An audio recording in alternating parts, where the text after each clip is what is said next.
Hello and welcome to WeLearn. This is session 14 of retail trade. Topics to be covered are: state the meaning of retail trade, identify the different types of retail trade, and list the various forms of different type of large scale retail trade. Enumerate the advantages and disadvantages of each type of large scale retail trade. Explain the meaning and difference of type of non-store retailing. So in this unit of business study, we are basically going to had an idea on the retail trade. हम इसके अंदर retailers और retail trade के बारे में बात करने वाले हैं. अगर हम रिटेल मार्केट की बात करें तो रिटेल मार्केट बेसिकली होता है जो फाइनल कंज्यूमर तक अपने सामान को अवेलेबल करवाते हैं. ये एक बहुत ही इंपॉर्टेंट चेन होती है हमारे डिस्ट्रीब्यूशन के अंदर, जो कि हमने चैनल ऑफ डिस्ट्रीब्यूशन सेशन के अंदर स्टडी किया था. डिस्ट्रीब्यूशन सेशन के अंदर हमने पढ़ा था कि हमारे पास जो इंटरमीडिएटर्स हैं वो हैं wholesalers, retailers and agent. So in that case जो रिटेलर है मोस्ट इम्पॉर्टेंट रोल प्ले करता है हमारी मार्केट के अंदर. रीजन ये है कि ये हमारे कंज्यूमर से डायरेक्टली इंटरैक्ट कर रहा है. मार्केट में डिमांड्स के क्या अप एंड डाउन्स हैं, मार्केट में क्या नीड जनरेट हो रही है, उनकी अपडेशंस इनके पास सबसे पहले आती है.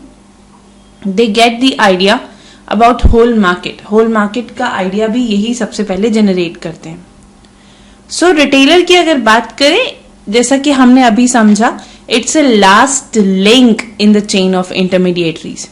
इंटरमीडिएटरी की चेन के अंदर ये एक लास्ट लिंक है. He is an intermediary between the wholesaler and ultimate consumers. Yes, wholesaler को अप्रोच अगर कोई कंपनी करती है तो डेफिनेटली होलसेलर अगर फर्दर सेल को इंक्रीज करना चाहता है तो वो जो डीलिंग करता है वो रिटेलर्स के साथ करता है. या ये कह लीजिए कि होलसेलर जितना भी सामान बल्क में खरीदते हैं वो आगे रिटेलर्स को प्रोवाइड करवाते हैं और वो फिर कंज्यूमर्स के पास जाता है और वो यूनिट वाइज सेल ऑफ होता है. इसीलिए जो हमारा रिटेलर है वो होलसेलर और कंज्यूमर के बीच का एक इंटरमीडिएटरी पार्ट होता है. ही परचेज फ्रॉम द होलसेलर. एक रिटेलर क्या करता है, होलसेलर से सामान को खरीदता है और छोटी छोटी क्वांटिटीज बना के उसे कंज्यूमर को बेचता है. He need capital smaller than the wholesaler and usually he does not specialized in any commodity. Generally अगर हम लोग देखें एक लोकल ट्रेंड में तो ये जो कैपिटल है, होलसेलर को कैपिटल और इन्वेस्टमेंट थोड़ी बड़ी चाहिए होती है प्रोडक्ट्स के अंदर, बट वहीं पर रिटेलर के साथ ऐसा कम होता है. और जरूरी नहीं है कि रिटेलर एक कमोडिटी में स्पेशलाइज्ड हो. वो अलग अलग वैरायटी ऑफ प्रोडक्ट भी अपने रिटेल स्टोर के अंदर रख सकता है. That's completely depend on the preferences of a retailer. Retailer की क्या प्रेफरेंसेस हैं, रिटेलर एक्चुअली में किस तरीके का बिजनेस सेटअप करना चाहता है. बहुत से ऐसे रिटेलर्स होते हैं, जैसे सपोज फॉर एग्जाम्पल अगर क्लोथिंग में भी अगर आप बॉयज की शर्ट या टी शर्ट्स रख रहे हैं तो you are not limited to shirts only. Obviously वो टी शर्ट्स भी आएंगी, देन टाइज आएंगी, जीन्स आएंगे, ट्राउजर्स आएंगे. सो एक ही प्रोडक्ट स्पेशलाइज नहीं है यहाँ पे, एक ही कमोडिटी स्पेशलाइज नहीं है यहाँ पर. अब बात करते हैं टाइप्स ऑफ रिटेल ट्रेड की. रिटेल ट्रेड कितने टाइप के होते हैं. सबसे पहले हम लोग बात करते हैं स्मॉल स्केल रिटेल ट्रेड की. Itinerant retailing is basically a very small scale retail trade. जो बिल्कुल ही छोटे लेवल पर जो रिटेल जो परफॉर्म होता है हम उसे टेनरेंट बोलते हैं. दिस इज जस्ट बेसिकली ये वो रिटेलर्स होते हैं जो एक जगह से दूसरी जगह मूव कर सकते हैं and it sell a variety of item directly to the consumer. और ये different different variety of products को अवेलेबल करवाते हैं रिटेलर कंज्यूमर के through. You can take the examples of hawkers in it, जो भी अपने स्टॉल लेकर मूव करते हैं. That all comes in to the itinerant retailing. Next is fixed shop retailing. जो सबसे फर्स्ट वन थी that is the moving from one around another, जैसे हमने हॉकर्स की बात की, या जो स्टॉल्स जो मूव कर रहे होते हैं एक सोसाइटी से दूसरी सोसाइटी में जो लेकर जा रहे होते हैं, that all comes into. But fixed shop retailing जो है अपने आप में डिफाइन कर रही है कि ये एक ही जगह पर जो एक रिटेलर होता है और अपने सामान को बेचता है, that is fixed shop retailing. Retailer sell the goods and services from the fixed place, एक फिक्स प्लेस पे ही वो अपनी अवेलेबिलिटी करवाता है और गुड्स की सेल एंड परचेजिंग होती हैं। देन फिक्स्ड शॉप कितने टाइप की होती हैं? फिक्स्ड शॉप में सबसे पहले है जनरल स्टोर और a variety store. General store का मतलब होता है ये वो स्टोर्स होते हैं जिनके पास हर वैरायटी अवेलेबल होती है। They had a varieties of product, varieties of items to be deal in. हम लोग जनरल स्टोर की जो पिक है और जो इमेज लगाई है उस इमेज को हम देख सकते हैं। जनरल स्टोर में there was variety of product available in that store. उस स्टोर के अंदर बहुत वैरायटी ऑफ प्रोडक्ट रखे हुए हैं, या ये कह लीजिए कि वो रिटेलर जो है वो इन सब वैरायटी को सेल ऑफ करता है। So that's comes into variety store. Then single line store. Single line store is they are basically dealing with the specific line. एक specific line में ही ये dealing कर रहे होते हैं। जैसे for example stationery. So stationery के पास क्या होगी? सारी stationery से related चीजें होंगी। So that was comes into single line store. Stationery के अंदर pencil, rubber, sharpeners, books, reference books, ये सब चार्ट पेपर्स, ये कुछ कलर्स, ये सब कुछ रिलेटेड होगा आपके स्टेशनरी स्टोर से। ये तो एक सिंगल लाइन स्टोर हुआ। Then other is speciality store. Speciality store होता है जो स्पेशली एक पर्टिकुलर, आप ये कह सकते हैं ब्रांड या कंपनी पर फोकस करता है। जैसे फॉर एग्जाम्पल फुटवेयर। अब फुटवेयर में भी लेडीज फुटवेयर, जैसे आप एग्जाम्पल देख सकते हैं इमेज के अंदर, ये लेडीज फुटवेयर के लिए स्पेशलाइज है। तो लेडीज फुटवेयर से रिलेटेड जितनी वैरायटी मार्केट में आती होंगी ये सब अवेलेबल करवाते होंगे और ये सब सेल ऑफ करते होंगे। So that's comes into speciality store. Now जो अभी हम लोगों ने टाइप ऑफ स्टोर्स में पढ़ा, that is somewhere related to small scales. अब हम बात करते हैं meaning of large scale retail trade. Large scale retail trade पर कैसे काम होता है? It simply deal in the variety of goods of a daily need and make these goods available to the consumer at their convenience. Normally, हम large scale की dealing में इस तरह से समझ सकते हैं कि ये वो रिटेलर्स होते हैं जो कि एक कंज्यूमर की जो डेली की जरूरतें होती हैं उनसे रिलेटेड सारा सामान रखते हैं और उस सामान को कस्टमर के कन्वीनियंस के हिसाब से अवेलेबल भी करवाते हैं। एक ये बहुत इंपॉर्टेंट फीचर है लार्ज स्केल रिटेल के अंदर। दूसरा, it purchases the goods in the bulk directly. ये बल्क में आप जब गुड्स को परचेज कर लो from the manufacturer, thus avoiding the middleman in the process of purchase. That means ये जो बड़े लार्ज स्केल रिटेलर्स होते हैं जनरली क्या करते हैं, कंपनीज के साथ ही कॉन्ट्रैक्ट कर लेते हैं। दे डील्स विद मैन्युफैक्चरर डायरेक्टली जो प्रोडक्ट्स को बना रहे हैं। जितने भी बीच में मिडलमैन होते हैं, लाइक एजेंट हो गया, होलसेलर्स हो गए, उन मिडलमैन की कंसिडरेशंस ये नहीं करते हैं। That is like another feature of large scale. You can imagine it कि हाँ ये बड़े लेवल पर काम करते हैं, इनकी डीलिंग्स भी बड़ी होती हैं, तो उसमें होलसेलर की जरूरत नहीं होती। ये खुद ही बल्क में सामान मैन्युफैक्चरर से ले रहे होते हैं और प्रॉब्ली डिस्काउंटिंग पर ले रहे होते हैं। It provide the services to the large number of customers also. और ये जो सर्विसेज हैं लार्ज नंबर ऑफ कस्टमर्स पर ही बनाते हैं। इनकी जो मार्केट होती है टारगेट करने के लिए वो बड़ी होती है, लार्ज होती है, that market is, but that comes into it provide the services to the large number of customers.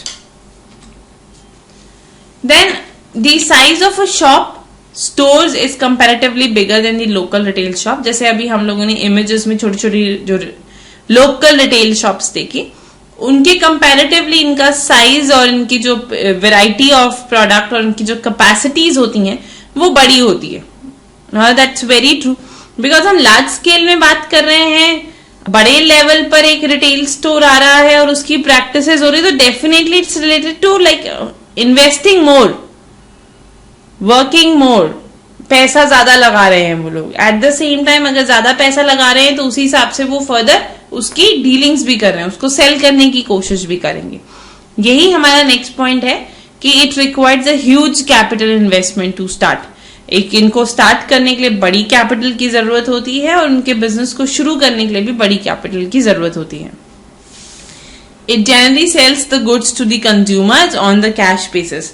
ये जनरली कैश बेसिस पर काम करता है, sell the goods to the consumer on cash basis. अब क्योंकि 1-to-1 डीलिंग्स हो रही होती है तो क्रेडिट बेसिस पर काम नहीं करते, कैश बेसिस पे ही जनरली काम करते हैं। कितने तरह के होते हैं हमारे लार्ज स्केल रिटेल ट्रेड्स? सबसे पहला जो है that is departmental store. Departmental store, multiple store you can say that, और सुपर बाजार। सबसे पहले बात करते हैं departmental store.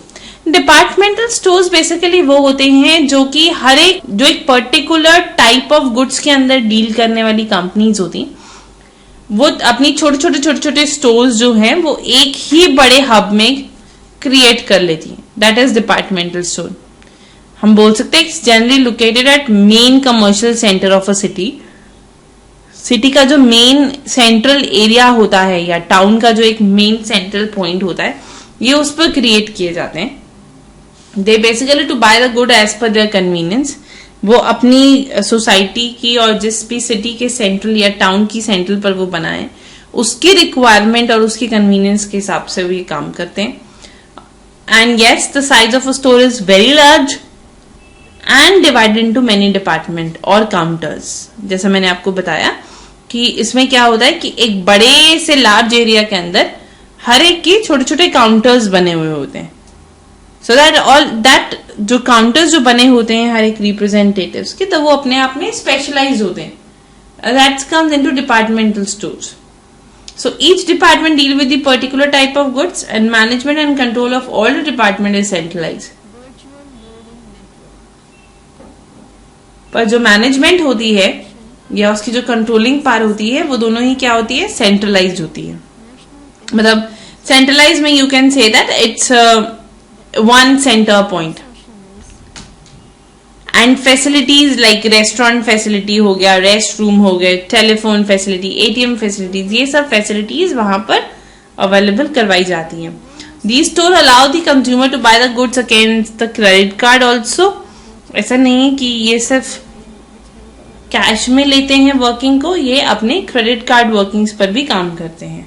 And then consumer में also avail of an free home delivery facilities from those stores also. So consumer जो है वो फ्री होम डिलीवरी भी अवेल कर सकते हैं, क्योंकि अगेन जैसे ये एक फैसिलिटी अवेलेबल करवाते हैं अपने कंज्यूमर्स को।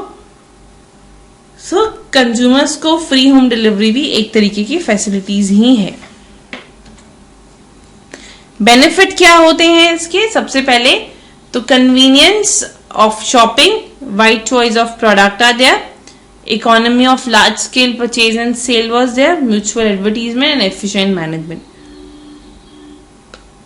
That's true, क्योंकि convenient shopping इसलिए हो जाता है कि at a one roof you get everything, so वो एक convenience हो गया आपका, you can easily shop. At the same time variety मिल जाती है, बहुत wide variety आपको products की available हो जाती है। अगेन डिफरेंट काउंटर्स में अगर सेम तरीके के या सेम कैटेगरी के प्रोडक्ट है तो ऑब्वियसली वो वाइड फैक्टर्स पर होंगे।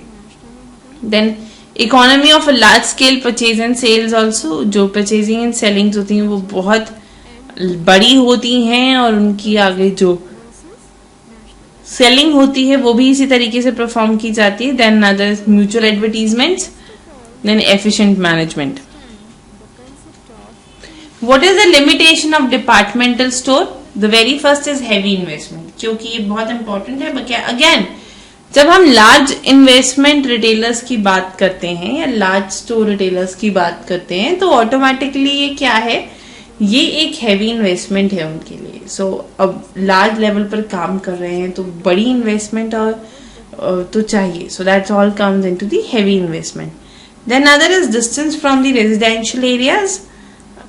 एक आपका जो नेगेटिव इसके अंदर आता है that is it's far from the consumers residence place, so that's come into distance from residential areas. Then other है high cost of business operation. Business operations बहुत हाई कॉस्ट पर काम परफॉर्म करते हैं। देन हाई प्राइजेस आते हैं। At the same time it's lack of personal attentions, एक personal attentions भी वर्क नहीं होती है इसके ऊपर, because it's like general a big huge department, or we can say that stores are there, different counters are there, so it is not necessary कि वहां पर एक personal attention avail हो सके. Then another is Super Bazaar.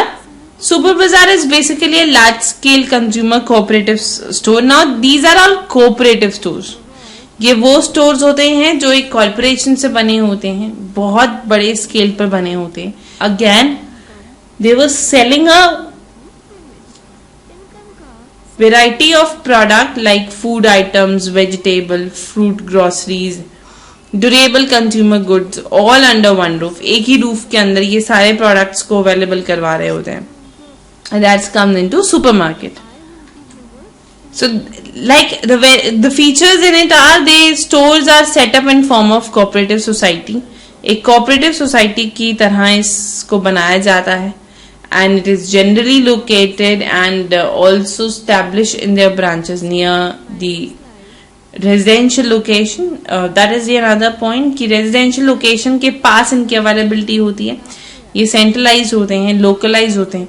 जितने आसपास के लोग होते हैं automatically वो तो आके purchasing करेंगे ही. So it deals in the standard quality product only. बहुत ज़्यादा high-fi products नहीं होते, बहुत स्टैंडर्ड प्रोडक्ट होते हैं. Depends on the societies preference, जिस सोसाइटी में वो सेटअप है उसकी डिमांड्स क्या है वहां पर.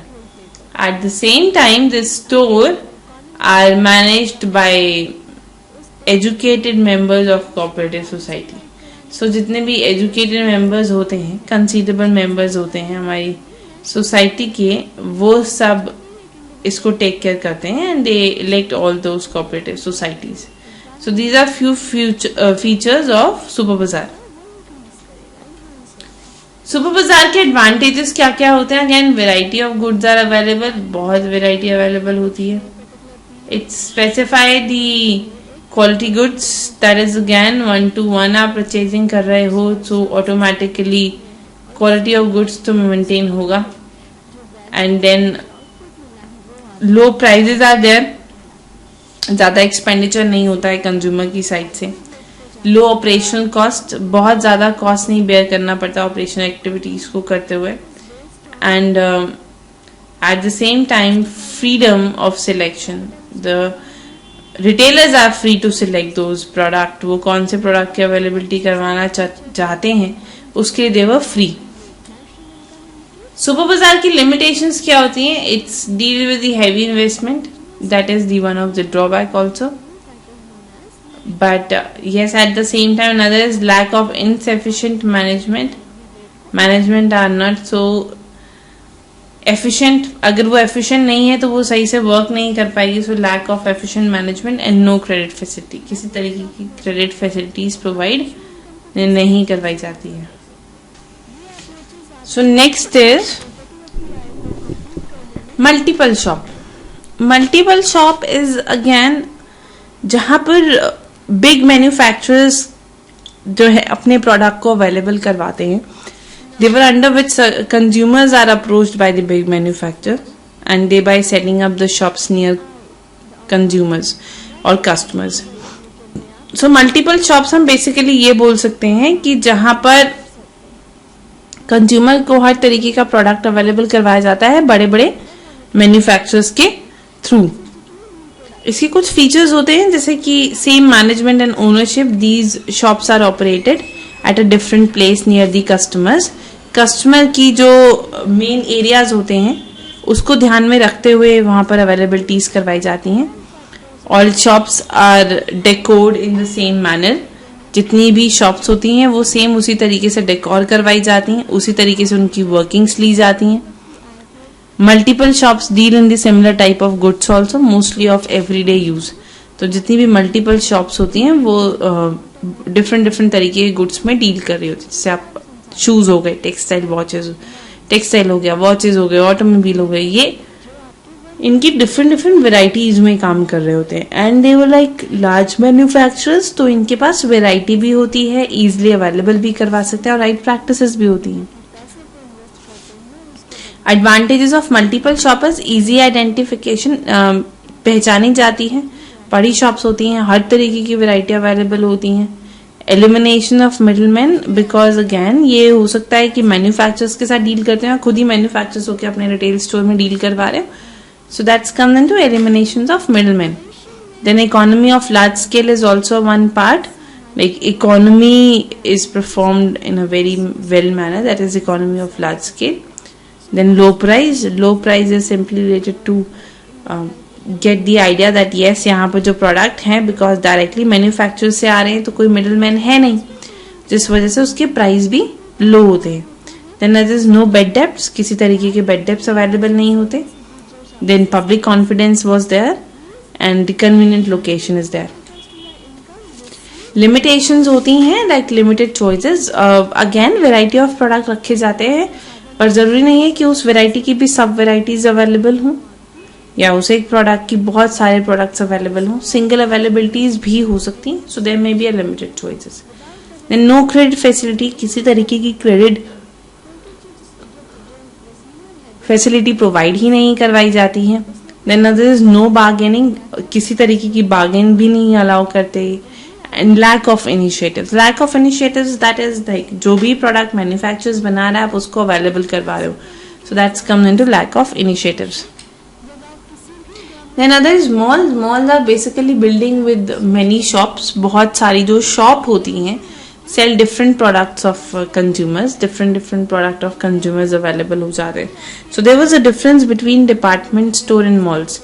डिपार्टमेंट स्टोर्स पर काउंटर बने होते हैं डिफरेंट लेवल के, मॉल्स के अंदर स्टोर्स बने होते हैं. So there is a difference between stores and you can say that the general counter part. So mall is basically building with many shop selling different product to the consumer, different product consumer को sell off करना, and yes at the same time giving the delight shopping experience. So mall these days are equipped with the state of art and architectures compressing the specific shops which the boost of the sales almost. तो sales को कैसे increase करना है with better, we can say that promotions, better factors, bringing out something new in your retail stores. So आप ऐसा करके उनको एक better practices दे सकते हो. So all kind of product of a world renewed brand was there. सो अगर आप clothing की बात करें, टॉय की बात करें, इलेक्ट्रॉनिक की बात करें, क्रॉकरी की बात करें, so it's easily defined and it is declare that कि यस, इन सब चीज़ों को सेल ऑफ करने के लिए बहुत ज़रूरी है एक अच्छे तरीके से प्रमोशन करना. आउटलेट क्या होते हैं? ये वो आउटलेट होते हैं जो कि स्टोर की तरफ से अवेलेबल होते हैं, या ये फैक्ट्री आउटलेट्स होते हैं बेसिकली, एंड ये मैन्युफैक्चरर की तरफ से परफॉर्म होते हैं. और ये again it is like discounted ones, क्योंकि अगेन डायरेक्टली मैन्युफैक्चर से आ रहे हैं तो कंज्यूमर के पास एक ट्रस्ट भी होता है, एक मार्जिन भी होता है प्रोडक्ट के आगे सेलिंग का. So it's again the stores provide a feeling of assured quality together with the economy in purchased to the consumer. So that comes into the assured one. Then non store retailing में कौन कौन सी चीजें आती हैं जिनके लिए store बनाने की जरूरत नहीं है?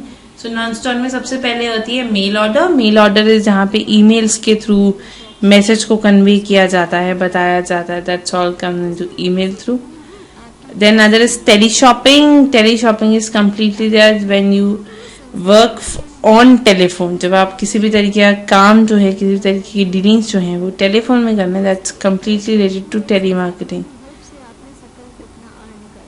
Then other is sale through automatic vending machines. It is ATM.